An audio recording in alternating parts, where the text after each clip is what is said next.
Muy buenas a todos, ¿cómo están? Bienvenidos a un nuevo programa de Asteroid M Podcast. Nuevo programa esta semana dedicado a una serie de dibujos animados, una serie de televisión, Jace y los Guerreros Rodantes, o Jace of the Willy Warrior, una serie de los 80 que combinaba algunas cosas extrañas a lo mejor para la época o para lo que se solía, lo que estamos más acostumbrados a ver en temáticas similares, pero bueno, ya lo desarrollaremos. Así que bueno, estamos acá con todo el equipo listo para arrancar, como todas las semanas.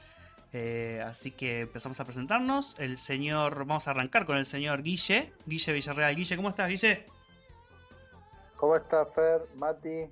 ¿Cómo va la gente acá esperando para un nuevo programa? Sí, señor. Y bueno, por el otro lado, como siempre, el señor Matías Rodríguez. Mati, ¿cómo andás? Fer, Guillo, gente, sí, con muchas ganas de empezar a charlar un poquito de esta linda serie. Muy bien. Cortina, como siempre, y arrancamos que tenemos mucho material.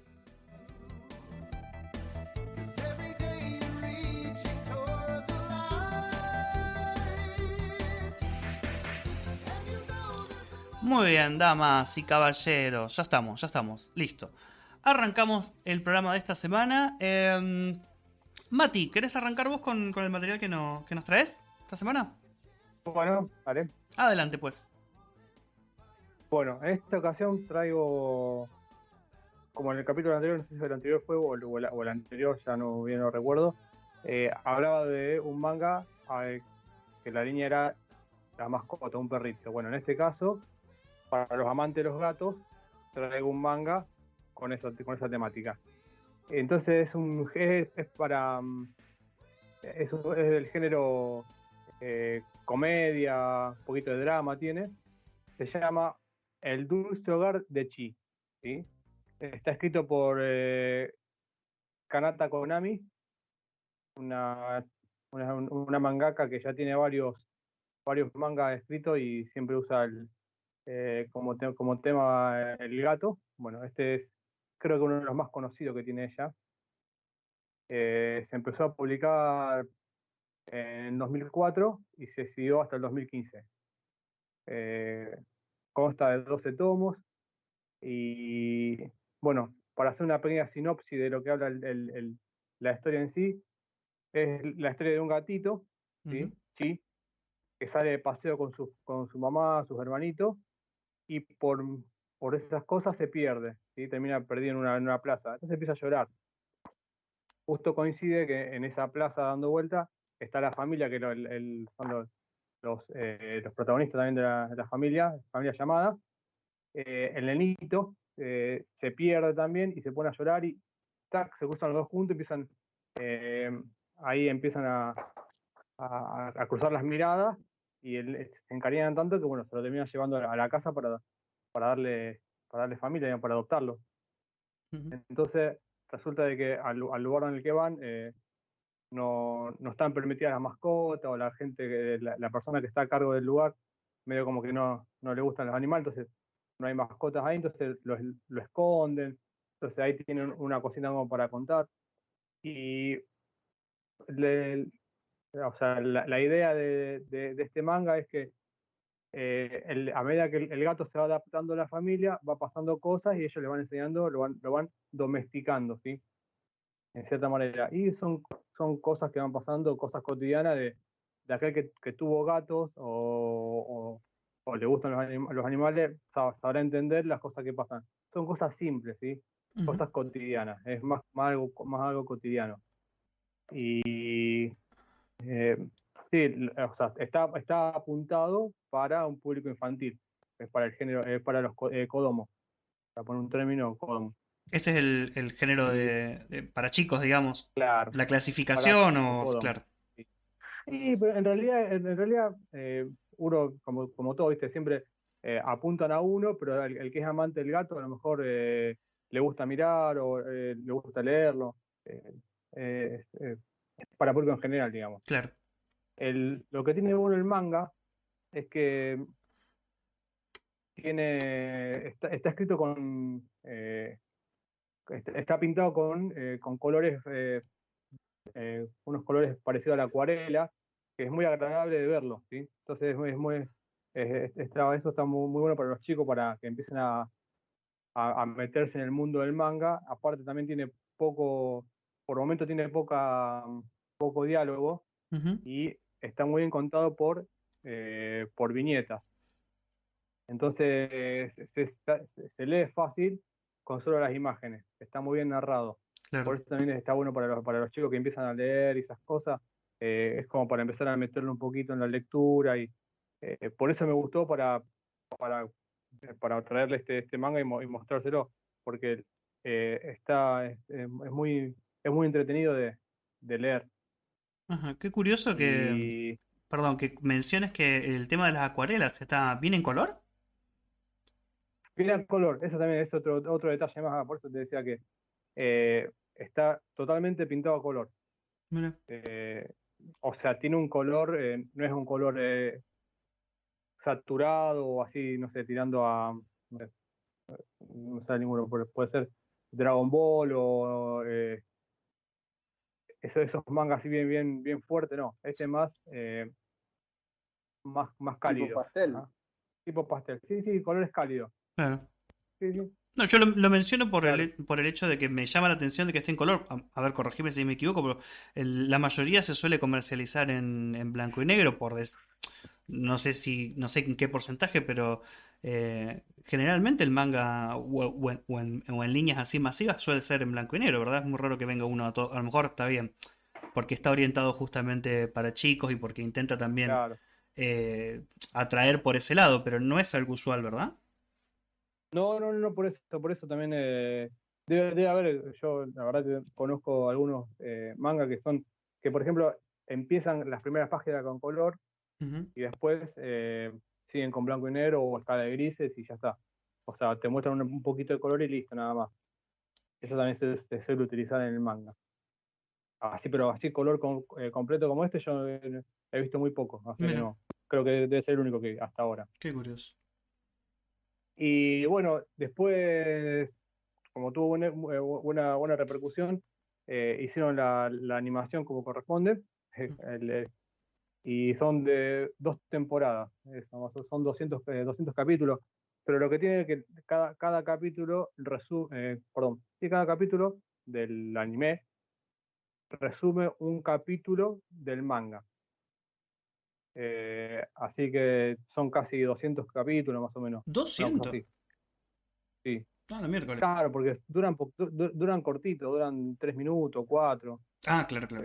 Son cosas, por ejemplo, yo, no sé, en una el gato se fue afuera al patio, fue cuando vuelve, que terminan de limpiar y ponen la alfombra limpita nueva, Sí, sí. viene el gato con todas las patas sucias y empieza a ensuciar, o sea, son cosas cotidianas, entonces por eso son cortitos. Mirá vos. Eh, sí, y recientemente para el año 2000, o sea, 2016 y 2017, se hizo una readaptación también de anime, pero en 3D. A lo mejor, si usted busca en YouTube, le va a aparecer la animación en 3D y la animación en En 2D. 2D. Eso fue como como una Así. reversión que salió posterior. Sí, una reversión, sí, algo parecido a eso, una especie de reversión. Ajá. Y Sí. dónde está Yo puse para verlos? ¿En Netflix? No. no, yo lo vi todo por YouTube. Ah, ah. Está colgado por YouTube. Bien. Eh, y por el manga se consigue por Planeta Comics. Se consigue. Son 12 tomos, así que esto es poquito. Planeta Comic, 12 tomos. Bien. Planeta Comics, sí. Así que esta es mi recomendación para aquellos que quieren incentivar la lectura de los chicos y meterlo en el mundo del manga y ahí tienen un buen librito. Muy bien. Bueno, bueno. Bueno. Qué curioso, sí, me llamó mucho la atención que aunque sea con colores pasteles Sí, y al estilo de acuarela, venga en color. sí. Interesante para verlo. Bueno, Mati, entonces ahí El estaría. dulce, ¿Cómo? el dulce hogar de Chi. El Así sería. dulce hogar de Chi, de Konami Kanata. De Chi, Me, Konami Canal. me llama la atención que se llame Konami, justamente, porque hay una Sí. mítica empresa de eh, videojuegos que se llama exactamente igual, y lo estoy leyendo. Y bueno, Mati, entonces esa sería la recomendación de manga y de anime, en este caso las dos cosas juntas. y de anime o de manga en 3D, que no sé cómo se llamaría el manga en 3D, creo que se llama igual. Perdón, el anime. No hay una clasificación extra para lo que está hecho exclusivamente en 3D, pero bueno, esa sería la recomendación de esta semana de Mati entonces. Guille, ¿tenés ganas de arrancar con tu sección?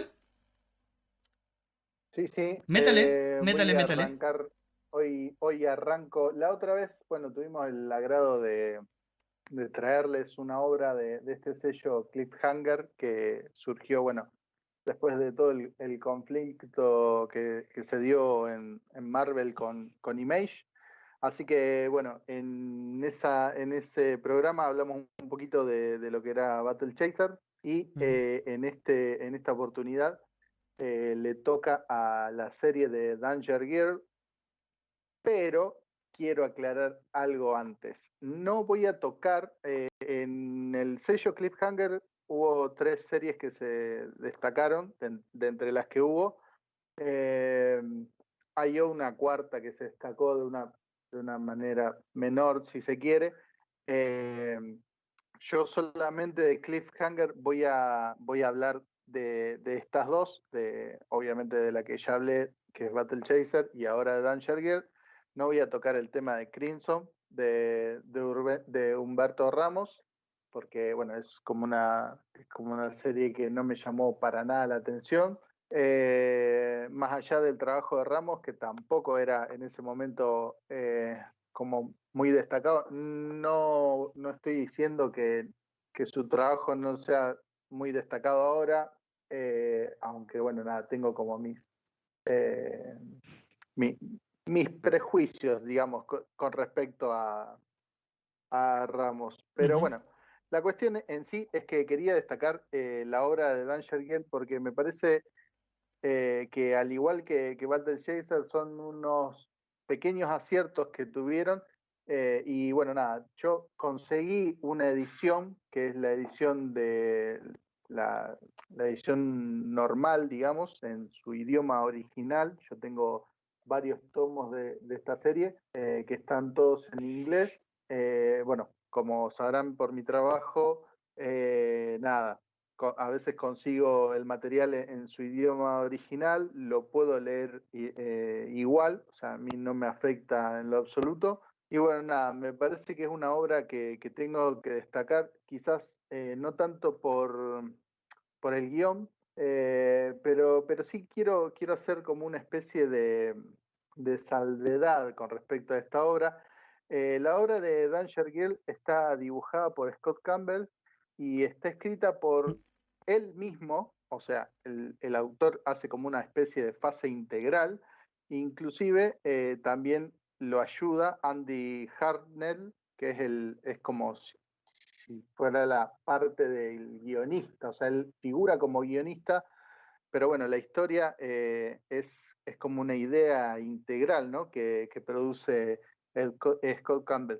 Tiene las tintas de Alex Garner y inclusive hay otro entintador que es, no sé si es Art Tiber o algo así, eh, que bueno, que nada, es un entintador que también colaboró muchísimo con Jim Lee. Tengan en cuenta que este sello Cliffhanger salió en su etapa regular, como si fuera una publicación independiente, con una especie de similitud en su logo editorial con lo que es el sello de Image, pero después a través de Wildstorm, que es el sello editorial de Jim Lee, se editaron como una especie, como una suerte de tomos recopilatorios, con los que cuenta también al final de cada tomo unos sketchbooks que están fantásticos, ¿no? Del arte de Scott Campbell. Bueno, en este caso, como les digo, la historia no es, digamos, no es de lo mejor. Eh, Aquellos que puedan llegar a obtener la obra se van a dar cuenta que es una mezcla de James Bond, de Los Ángeles de Charlie, y bueno, y tiene Y Misión una Imposible. suerte, digamos, de... Exacto, sí, es como una especie de amalgama, digamos. De hecho, bueno, al principio, si bien la serie continuó con mucha regularidad, al principio tenía como un arco bastante cerrado, que a mi juicio cerraba bastante bien, porque, bueno, esta suerte de corporación, digamos, de espionaje llamada Danger Girl, va reclutando algunas chicas que serían como la parte que encuentra esta similitud con Los Ángeles de Charlie. Y bueno, y a medida que transcurre la historia, van tipo James Bond, descifrando, ¿no? Enigmas, y van recopilando una serie de objetos, ¿sí? Bueno, que tienen que resguardar de que no caigan en manos de una especie de organización similar a los nazis, sería. Es como, hay como toda una estética ahí bastante bien cuidada y bastante aproximada, ¿no? A lo que era la Alemania nazi, ¿no? En contextos históricos, Claro. con trajes, ejércitos y bueno, los famosos brazaletes de color rojo, ¿no? Lo que se cambia acá básicamente es como la esvástica por otro tipo de símbolo. Pero bueno, ellas lo que hacen es eso, tratar de capturar estos objetos antes de que esta suerte de nazis los obtengan, puesto que, bueno, al igual que sucedió, digamos, en la historia, esta organización planteaba, ¿no? Una suerte de querer generar a partir de una especie de cuestión mágica a través de estos objetos una nueva raza, una raza mejorada. Si bien el arco argumental cierra bastante bien, tiene estos tintes de supremacía racial que llaman la atención.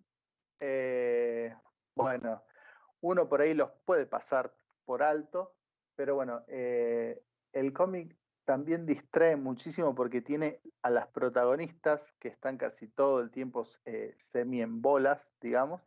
Hay mucho, quizás hay un abuso, digamos, de planos y de encuadres, ¿no? Que recaen sobre la figura de las protagonistas, que bueno, nada, lo que hacen es generar una especie de, de punch, digamos, visual, y que, bueno, nada, hacen que uno no note esta cuestión media extraña, ¿no? De similitud con estas ideologías medias raras que promueven, ¿no? Una cuestión de supremacía. En sí, todo este arco primario cierra muy, pero muy bien. Después la serie continúa con muchos otros artistas, pero bueno, después con el tiempo, como pasa con la mayoría de los productos, al no poder sostener, digamos, la calidad del principio, ya que Scott Campbell deja de dibujar y entrega la historia a otros artistas, va perdiendo esa sustancia, ¿no? Que engancha al principio, y bueno, y va quedando en los albores, digamos, de sus primeros números, digamos, que es donde consigue esta especie de gloria, al igual que Battle Chaser, con sus poquitos 9 números. Bueno, Danger Girl con aproximadamente también cerca de los primeros 10 números llega a conseguir más o menos esta suerte de impacto. Bueno, hoy en día Scott Campbell es un artista muy, muy reconocido, ya se dedica a hacer toda una especie de trabajo de portadas, bueno, es muy recomendable, digamos, su arte. Y bueno, y con Danger Girl logró dejar como una especie de huella, ¿sí? Con esta suerte de historia que él supo entremezclar, ¿no? Entre estos géneros que incluso no sé cómo llamarlo, no sé, son como géneros de espionaje, Claro, es casi una parodia. eh, claro, es como raro. Bueno, tengan en cuenta que, por ejemplo, la serie de James Bond, fue como furor, digamos, Claro. en Estados Unidos en una época. Nosotros incluso en Argentina hasta hemos conseguido tener una suerte de parodia exitosa con Tiburón, Delfín y Mojarrita. Los que sean un poco más viejos se acordarán de esa bizarreada de serie, bueno, que parodiaba muchísimo a los agentes de espionaje. Pero bueno, Scott Campbell, apuntando más o menos a esa dirección, logró construir algo bonito en sus primeras entregas, que bueno, lamentablemente se fue diluyendo con el paso del tiempo, pero bueno, esta es la recomendación. Si la pueden conseguir, consíganla. Creería que no se está editando en Argentina, puede que existan algunos números ahí sueltos.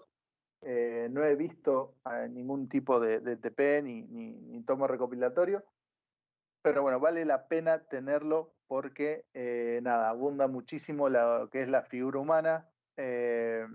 Y bueno, para la gente que está empezando a dibujar o que le gusta mucho atesorar ese tipo de material, nada, es perfecto para que lo pueda conseguir y para que lo pueda tener incluso de material de consulta, ya que, les digo, Scott Campbell ha sabido ser una suerte de hijo eh, de Jim Lee con respecto a su estilo. Son muy, pero muy similares.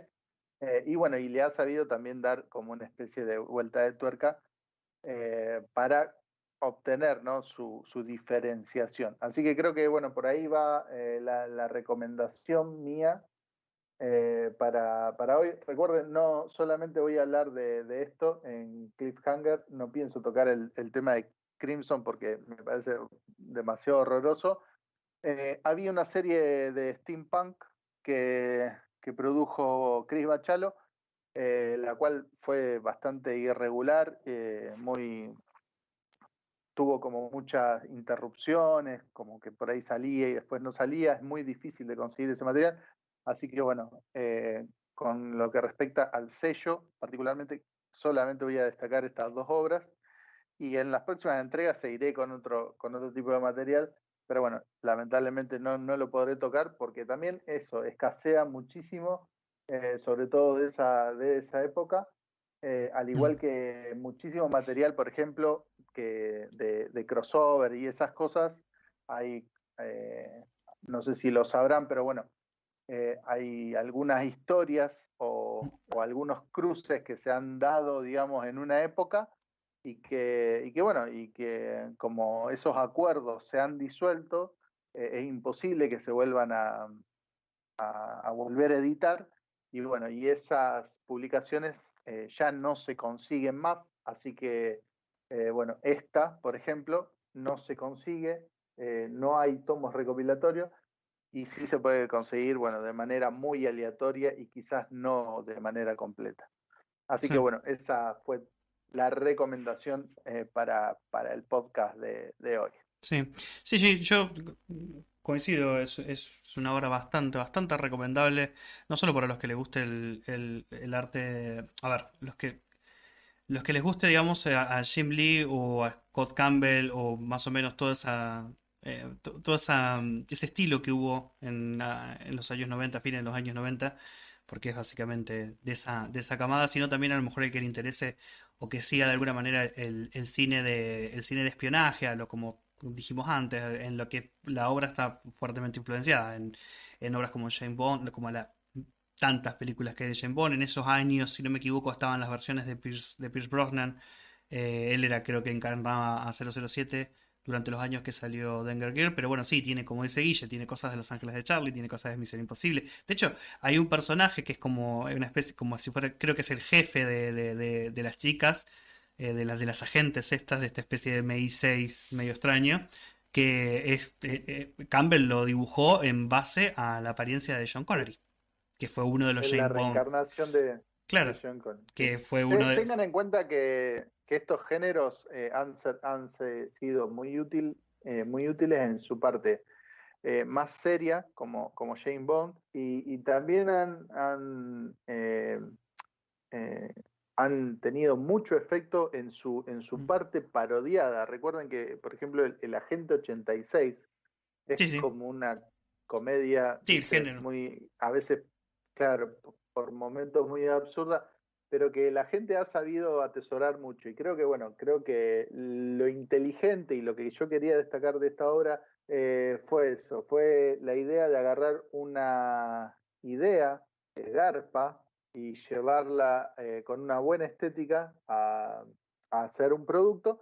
Y bueno, el resultado está a la vista, fue un producto que no fue malo, si bien decayó con el tiempo, al principio no fue malo, fue bastante consumido y bastante recordado. Sí, sí, sí. Entonces, bueno, nada, a tener en cuenta aquellos que se dediquen a hacer obras, que a veces también funciona la vieja confiable, diría un conocido. Sí, sí. Bien, bueno, ahí está la recomendación de Guille en la parte de cómic del programa de esta semana. Y bueno, antes de pasar al tema principal, voy yo con mi sección y ya después nos metemos en la última media hora. Bueno, yo hoy voy a hablar de un juego retro, si se quiere decir, aunque ha tenido relanzamientos y hasta incluso un remake. Pero bueno, obviamente vamos a hablar de la obra original y como mucho comentaré alguna cosita así muy por encima. Pero bueno, nos vamos al año 1992. Delphin Software era una empresa francesa que hacía videojuegos, que tuvo en su haber varios títulos muy conocidos, este es uno, pero había tenido poquito tiempo atrás un éxito con una historia de ficción que se llamó Another World o Out of This World, muy conocida, de hecho, mucha gente confunde del juego que vamos a hablar hoy como la continuación de Another World, pero no lo es, son dos historias separadas. Lo que tiene en común es que están producidas por el mismo equipo. De hecho, tanto el creador del juego que hablamos hoy como de este mencionado Out of This World, que ya lo vamos a traer porque también tiene su peso, tiene su importancia, trabajaron juntos en Delphin Software y crearon un juego en conjunto anterior a estos dos. En 1992, como les decía, de la mano de Delphin Software y creo que y el publicador, la distribuidora, digamos, que lo publicó, fue US Gold, que es muy conocida, y también Sunsoft, pero más que nada US Gold. Sacan a la venta un juego futurista, se podría decir, de acción y plataforma futurista, basado basado con una temática a lo Blade Runner, a la distopía, a ese estilo, con ese impacto gráfico, que se llamó Flashback, The Quest for Identity o la búsqueda de la identidad. Bueno, todo el mundo sabe lo que es un flashback. Un flashback es como ese, a ver, como ese cimbronazo que una vez tiene y recuerda algo del pasado. Bueno, tiene mucho que ver con esto porque el protagonista sufre de un problema de amnesia bueno, que lo llevará a descubrir primero qué es lo que le pasó y luego todo el entramado que viene después. A ver, el juego originalmente salió y se puede conseguir hoy por hoy, de hecho es una de las versiones más recomendables para jugar más allá de sus remasterizaciones. Salió en el sistema DOS, pero fue porteado inmediatamente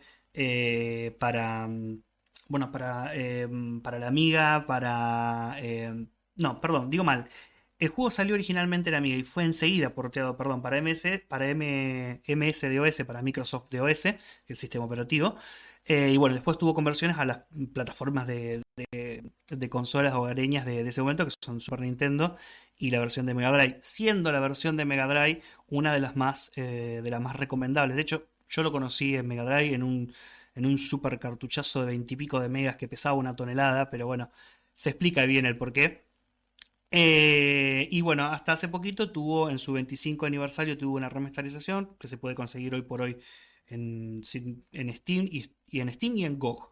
Digamos, para quien lo quiera jugar en PC, actualizado para PCs modernas, si no se puede jugar o emulado o en los cartuchos o incluso emulado para DOS. Yo recomiendo bastante quien quiera probarlo, ahora voy a hablar un poquito más de él, pero quien quiera probarlo, las dos versiones más recomendables para que tenga ese sabor retro son la versión de Sega Genesis y la versión de DOS, que se puede emular bastante bien. ¿Por qué? Porque la versión de DOS es la única que salió con doblaje al español por esos años. eh, Más allá de que la versión remasterizada, la nueva, la que salió hace poquito, la del 25 aniversario, obviamente ya cuenta con eso, pero digamos, quien quiera tener una aproximación más retro, más clásica, la versión de DOS es la que está en castellano, y si no, tiene la versión de Genesis de Mega Drive, que no está en castellano, pero un servidor tiene el parche y tiene la ROM, así que quien quiera, quien quiera disfrutarla en Sega completamente en español para conocer la historia, se ponen ahí en contacto, nos dejan un comentario en el podcast y enseguida yo me encargo de poder enviarle, facilitarle la versión con su respectivo parche de traducción al castellano, que está muy bien hecho, por cierto, porque lo he probado y funciona muy bien. Bueno, les hablo un poquito así rápido de la historia, de lo que va. Tenemos a este estudiante, se puede decir, llamado Conrad B. Hart, que en su tesis doctoral inventa o desarrolla un equipo, digamos, que es para visión, que lo que hace es medir la densidad molecular de los objetos, de los seres vivos. Haciendo pruebas de campo para su tesis, probando este aparato que él iba a presentar, se da cuenta de que en algunos seres humanos tienen una altísima carga de densidad y les parece extraño. Entonces termina dándose cuenta de que hay esos seres humanos que él puede ver con ese visor que él inventó y que les tira esa anomalía, es porque en realidad son alienígenas. Y ahí él descubre que en realidad hay una suerte de conspiración alienígena de gente que ya está, digamos, entre los humanos. Y bueno, seguramente con alguna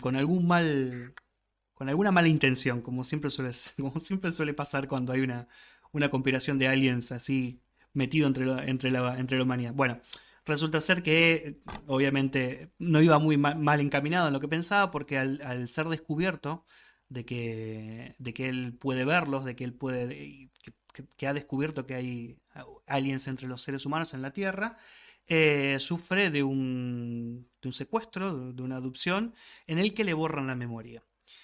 Pero él, sabiendo que podía llegar a estar en peligro toda su investigación y su posterior descubrimiento, digamos, graba sus memorias al mejor estilo Total Recall, porque este juego tiene muchas referencias a películas, no solo a Blade Runner, sino a muchas películas de ese momento de ciencia ficción, de los años 90 y un poquito para atrás.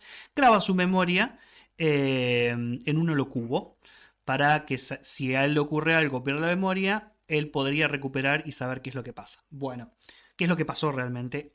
Después de una trama en la que empieza con una persecución en la luna en la luna Titán, Conrad empieza su viaje primero para descubrir quién es, por eso se llama la búsqueda de identidad, porque está con su memoria completamente borrada, pero tiene el holocubo donde está la información. Y una vez recuperada su memoria y descubriendo todo el entramado que se desarrolló en esta situación, empieza su carrera por detener esta invasión alienígena encubierta. A ver, rapidito, para ir ya cerrando.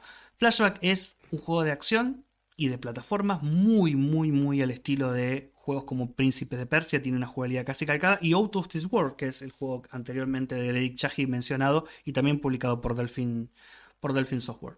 Es un juego que no es muy largo, no es muy exigente, tiene una dificultad muy bien ajustada, se puede terminar tranquilamente a lo mejor con un poquito de esfuerzo en algunas escenas en las que a lo mejor tenemos que repetir un poco para el aprendizaje de los patrones de los enemigos, o de algún salto o de algo que es específico digamos, de las plataformas, pero no tiene una dificultad súper injusta. Tiene una trama, una carga argumental muy grande, muy poco común en esa época. Era muy raro poder ver un juego que tuviera una carga argumental que estuviera tan bien integrada en escenas cinemáticas, que era algo que no se veía. Estamos hablando de un juego de los años 90, sacado en cartuchos, en que las cinemáticas solían ser poco más que alguna imagen con un texto. Bueno, esto tiene unas cinemáticas súper dinámicas que están re bien hechas y que es casi casi no, es cinematográfico para la época, y que, bueno, justamente uno de sus puntos fuertes y por lo que más delumbró durante esos años fue justamente ese apartado tan espectacular a la hora de contar la historia, no solo con los textos y lo que le ocurrió a los personajes, sino con esas cinemáticas entre niveles que, bueno, que impactaron tanto. Cualquiera que revise, no solo por su jugabilidad y por sus gráficos y por su sonido, todo lo que fueron las evaluaciones de la época en revistas especializadas en medio, van a ver que Flashback de Quest for Identity tiene siempre todo de 9 para arriba y no está errado. Así que bueno, esa sería mi recomendación. Para mí es un juego muy especial, fue un juego que lo tuve de niño, me marcó muchísimo. Eh, y fue en ese momento, durante esos años 90 y al ver las capacidades que podía tener un videojuego a la hora de integrar la jugabilidad y la narrativa en algo tan dinámico, en algo tan, por momentos tan sorprendente, tan apabullante en la acción, en la historia, que fue cuando empecé a darme cuenta y no estaba errado, y mirá que pasaron muchos años, de que los videojuegos tenían un grandísimo potencial por encima de los estándares que se manejaban en esa época y que evolucionaría a algo muchísimo más grande, o no por nada hoy por hoy está donde está, en cuanto a lo que tiene que ver con el tratamiento de las historias, de la narrativa, y cuán importante es y cuánto peso tiene no solo la parte interactiva, sino la parte argumental, la parte de la historia, como tantas buenas historias se hicieron después en este medio. Así que bueno, repito así rapidito las opciones para poder jugar este juego. Yo recomiendo la versión de DOS, que está totalmente en castellano de manera nativa, sino la versión de Sega Mega Drive en el emulador, en un Everdrive, en la consola misma. Y si no, como repito, se ponen en contacto acá con el podcast ahí en comentarios y yo les hago llevar la ROM parcheada para disfrutarlo en perfecto castellano en la Sega Mega Drive. Y si no, se puede acudir a GOG o a Steam, que está la versión 25 aniversarios. eh, que siempre está baratita, así que es un juego que no tiene, no es pesado ni nada, lo puede correr prácticamente cualquier computadora, pero el sabor clásico es el sabor clásico y yo recomendaría la versión de Mega Drive y la versión de DS. No recomiendo la versión de Super Nintendo para jugarlo por primera vez porque tiene algunas cuestiones de censura muy propio de la época, muy propio de Nintendo, que a lo mejor no entorpecen la jugabilidad ni nada, pero digamos que las versiones que están tal cual como se concebieron en su época son. Estas dos son las mejores, y si no, la 25 aniversario. Así que, bueno, eso sería mi recomendación de esta semana. Y ya, si les parece bien, muchachitos, ya podríamos ir pasando al tema del programa de hoy. Que bueno, como siempre, ya que sigo con la inercia, voy a hacer una descripción así muy, muy, muy breve del programa de Jace y los Guerreros Rodantes. Voy fechas, lo de siempre, y ya doy paso a mis compañeros para desarrollar un poquito más las impresiones o recuerdos que tenemos cada uno de la serie. Bueno, bueno, la serie es del 85. Yo, como siempre digo, recuerdo ver estas cosas ya a principios de ya, o entrado ya los años 90 en una señal de cable. Yo me acuerdo perfectamente que yo lo conocí por Cablín. Y Jace y los Guerreros Rodantes es una serie que a mí me gustaba mucho por su estética. A lo mejor no era tan exigente con la historia, a lo mejor por esos años porque era un niño, pero tenía una estética muy llamativa y que era muy distinta a otras series del momento por una cuestión de que encaraba el género de la ciencia ficción, pero a su vez lo mezclaba con el género fantástico y el de la magia. De hecho, es ciencia ficción espacial futurista mezclada con magia, se podría decir, al mejor estilo de medieval fantástico. Jace es el hijo de Aldrich, es una especie de científico bioquímico, no sé qué era, no me acuerdo que era botánico, perdón. Que lo que estaba haciendo era trabajar con plantas modificadas genéticamente porque su idea era un poco acabar con el hambre en algunos sectores de la galaxia, creando estas super plantas, digamos, que podrían llegar a abastecer y solucionar este problema. La cuestión es que en una explosión solar, cosa también rara, Rara para escucharlo en la época, ¿no? Que se hablase de la radiación que emite una expulsión de masa coronaria. Una cosa rarísima, pero bueno, estaba. El laboratorio de Odric sufre justamente de lleno ese golpe así de radiación solar, y las plantas que ya estaban modificadas genéticamente tienden a mutar de manera descontrolada y a generar una inteligencia propia, de las cuales se forma un líder. Y bueno, obviamente toman el control del laboratorio de Odric. Odric tiene que huir. Y digamos que la particularidad de estas plantas, que en el momento de la explosión, digamos, y de su mutación descontrolada, no solo está, digamos, el aspecto biológico de estas plantas supermutantes, que a su vez incorporan elementos mecánicos, son como unas entidades biomecánicas, porque estas mismas plantas tienen la capacidad de fusionarse o fundirse con sistemas electrónicos o mecánicos.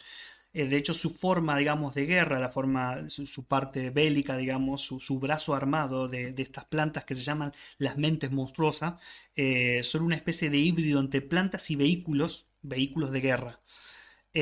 Bueno, la cuestión es que Odric tiene que huir, le encarga, perdón, a su asistente personal, que es una especie de guerrero, perdón, de caballero, que se llama On, así como encendido, que es como el típico guerrero, soldado medieval, que le encarga que le lleve a su hijo la raíz mágica, que digamos que es la fuente en la que él inventó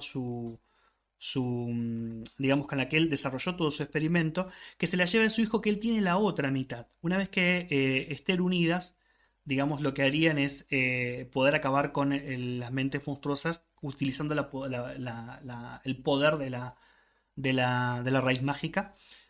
Y bueno, de ahí se desarrolla ya la entrada de Jace, de la tripulación y de todo el viaje que su hijo y su tripulación, sus amigos, sus compañeros, emprenden por la galaxia buscando a su padre que está exiliado. Por ahí va la mano, me extendí un poquito, pero bueno, eso sería un poco el resumen de lo que es, de lo que trataba Jace y los guerreros rodantes. Así que bueno, doy paso a mis compañeros si alguno quiere mencionar algo, alguna cosa que recuerde. ¿Quién quiera? ¿Mati, Guille? Eh, Sí, arranco yo, Mati, sí, arranco vos. dale, dale, dale. No, dale, vos, dale tranquilo. Bueno, yo con respecto a esta serie me río un poco porque si bien no la pude seguir, digamos, con regularidad, vi algunos capítulos eh, muy aleatorios. Nada, me dejó cosas buenas y malas. Que yo creería que en líneas generales todo lo que es el arte conceptual está bien hecho, salvo que para mi juicio yo sinceramente no puedo mentirme a la hora de mirar algunos esquemas, sobre todo los vehículos de los villanos. Había cuestiones que no las terminaba de unir, no terminaba de unir la mecánica con, con la parte de la planta. Me parecía como que faltaba ahí un poquito de alguna vueltita de tuerca para que, bueno, para que se pueda fusionar del todo. Eh, Repito, no, la idea no era mala, era un concepto totalmente novedoso. Había vehículos bueno, que se trasladaban, o sea, los personajes se trasladaban a través de raíces gigantes, era todo un entorno entre galáctico y fantasioso, que estaba bien planteado, bueno, salvo los villanos que realmente no tenían una estética muy llamativa para mí, ¿no? Más que nada los vehículos, ¿no? El resto de los bichos, o sea, me parecía que era bastante normal o común, digamos, para las series, digamos, de la época.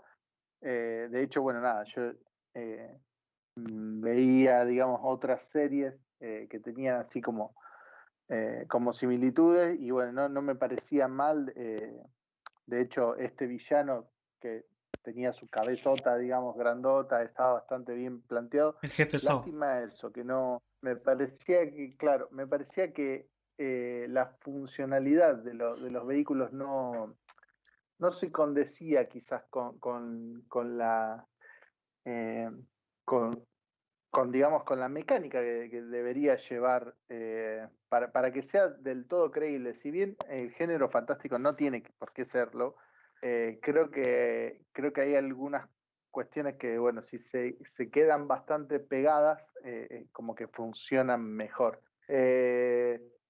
Bueno, con respecto a la serie, bueno, con el tiempo fui creciendo, fui investigando un poco más y nada, contaba con una X cantidad de capítulos, pero la serie nunca tuvo un final, por lo tanto también, bueno, tengo que decir que me desalentó por ese lado porque eh, sea cual sea el resultado, nunca íbamos a saber qué era lo que iba a pasar. Tengo entendido que se escribieron guiones para realizar una película con respecto a esta serie, que bueno, nunca llegaron a buen puerto.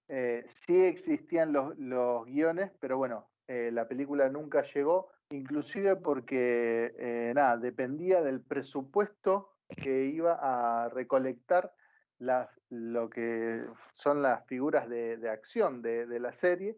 Y bueno, y se ve que o sea, no tuvo el suficiente éxito como para vender la suficiente cantidad de figuras de acción para juntar la suficiente cantidad de dinero para hacer la película. Y bueno, nada, cositas que fui descubriendo ahí con el paso del tiempo y que bueno, poco a poco fueron haciendo que yo me desalentara, ¿no? Que perdiera quizás ese punch inicial que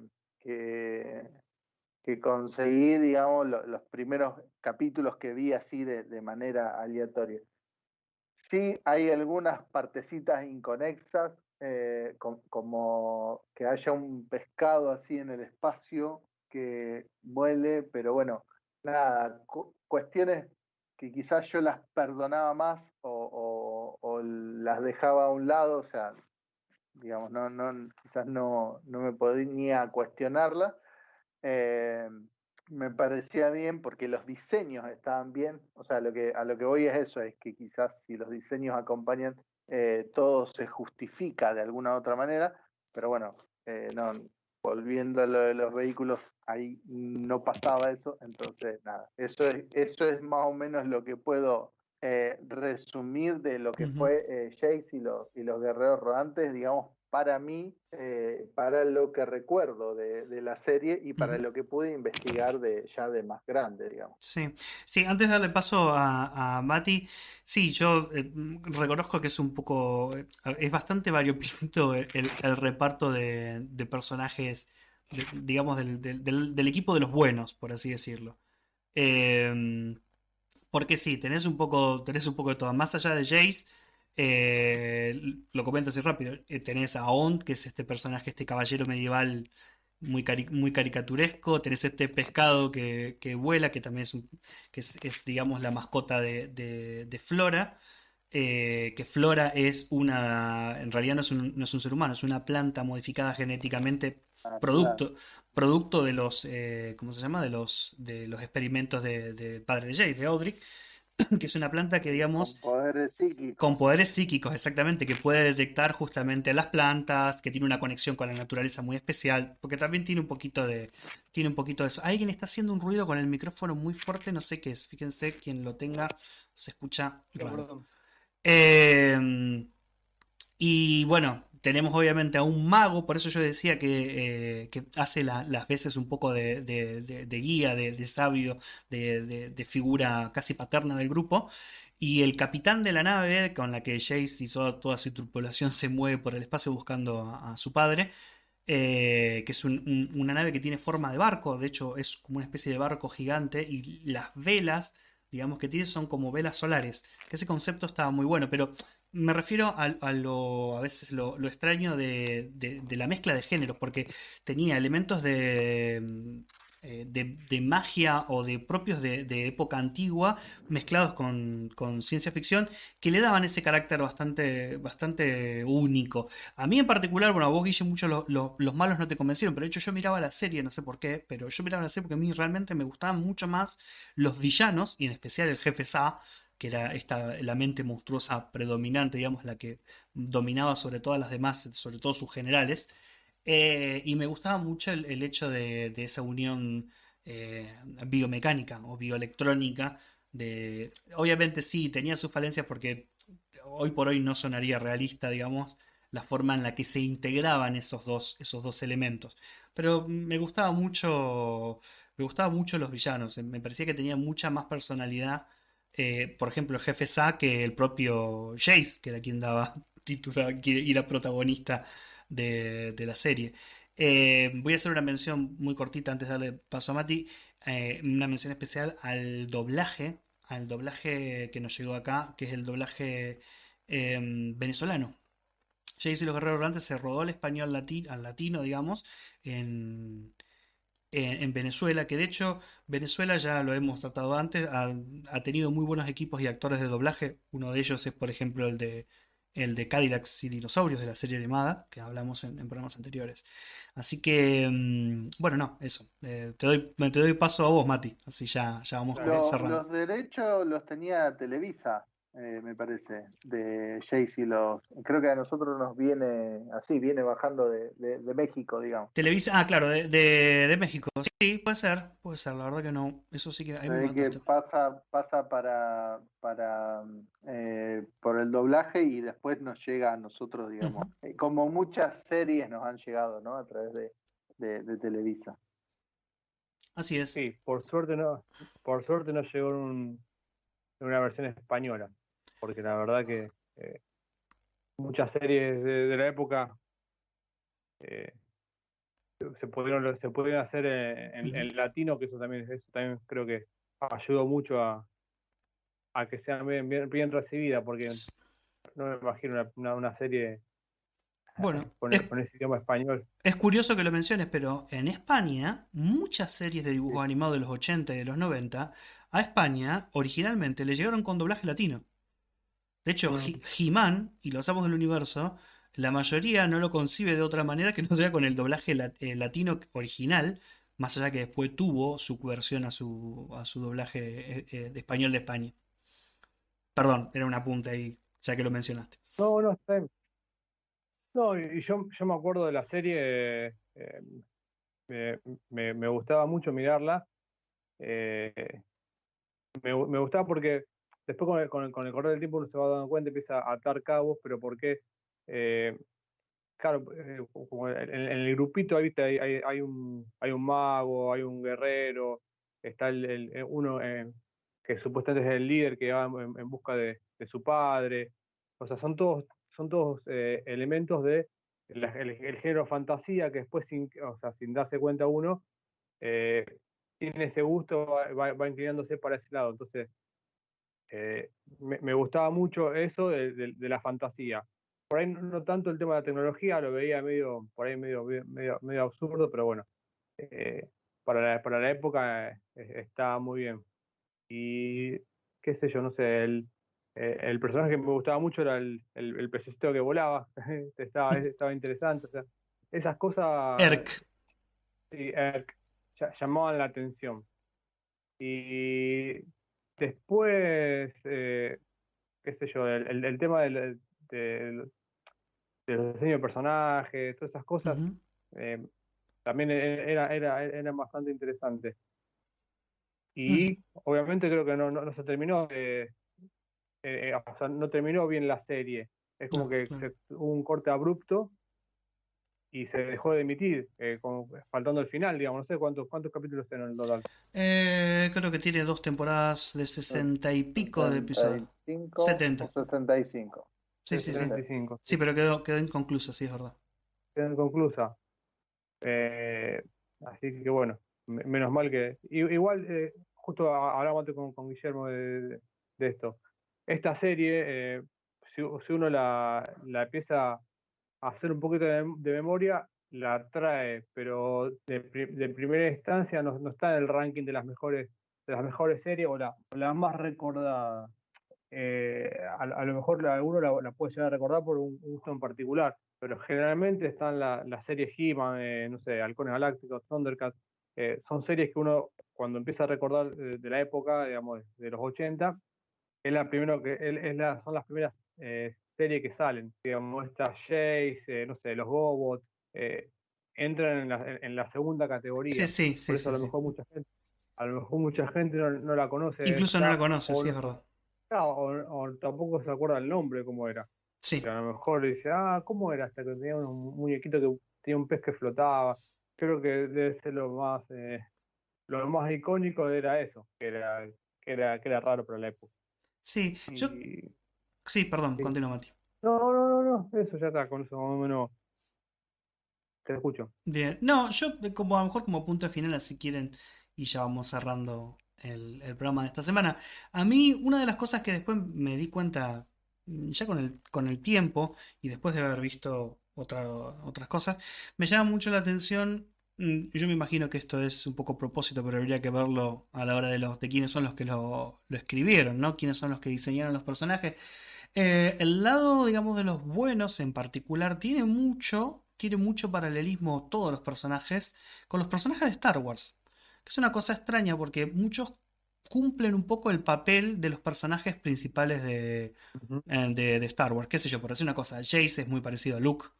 Y de alguna manera, aunque Luke al principio en Star Wars no se lo proponía, pero en el fondo lo que estaba buscando era su padre, eh, el personaje, este que es el capitán de la nave, no me acuerdo el nombre ahora, es un calco, y la nave en sí, todo el concepto, es un calco de, de De Han, Han. de Han Solo. On es C-3PO, pero con todas las letras. Gillian hasta podría llegar a ser, Gillian el mago, ¿no? Podría llegar a ser un poco Obi-Wan porque es esa voz de la razón, esa voz de la experiencia que trae, digamos, el maestro ya entrado en años. Y O el tiene. maestro Yoda utilizado. Sí, claro. O sí, yo me tiraría más para el lado de Obi-Wan. Tiene más de Obi-Wan que de Yoda. Pero creo que de Yoda a lo mejor tiene un poco más Odric, el papá de Jace. Pero tiene como ese paralelismo así raro, digamos, en cuanto a la construcción de los personajes principales.